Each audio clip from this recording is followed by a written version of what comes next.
Hi guys, കാറ്റത്തെ കിളിക്കൂട് promo റിവ്യൂവിലേക്ക് എല്ലാവർക്കും സ്വാഗതം.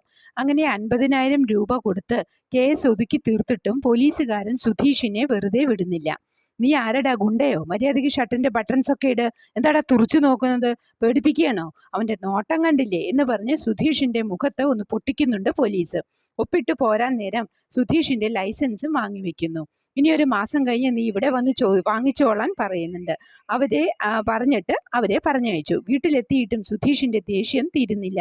ഞാൻ മര്യാദയ്ക്ക് തന്നെയാ വണ്ടി ഓടിച്ചത് എന്ന് പറയുന്നുണ്ട്. പിന്നെ എന്തിനാ കാശ് എണ്ണി കൊടുത്തത് എന്ന് സുധീഷ് ചോദിക്കുമ്പോൾ, നീ മര്യാദയ്ക്ക് വണ്ടി ഓടിച്ചാൽ ഇതിന്റെ ഒന്നും ആവശ്യമില്ലായിരുന്നല്ലോ എന്ന് ഹരീഷും പറയുന്നുണ്ട്.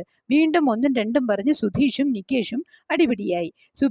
സുഭാഷും നിധിയും ചേർന്ന് അവരെ പിടിച്ചു മാറ്റി. ഇതൊക്കെ കേട്ടിട്ട് പുറത്ത് ഭാസ്കരൻ ഇരിക്കുന്നുണ്ടായിരുന്നു. അന്നേരം ഭാസ്കരനും പറയുന്നത്, എടാ ഒന്ന് നിർത്ത്, അവൻ പോലീസ് സ്റ്റേഷനിലും ഇവിടെയും ആവർത്തിച്ച് പറയുന്നുണ്ടല്ലോ അവന്റെ ഭാഗത്തല്ല തെറ്റ് എന്ന്. പിന്നെ എന്തിനാ ഇത്രയും കാശും എണ്ണിക്കൊടുത്ത് ഇവിടെ ബഹളമുണ്ടാക്കുന്നത് എന്ന് ചോദിക്കുന്നുണ്ട്.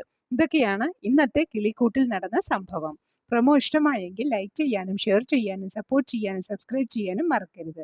അടുത്തൊരു എപ്പിസോഡിന്റെ പ്രൊമോവുമായി വരുന്നതുവരെ കാത്തിരിക്കുക.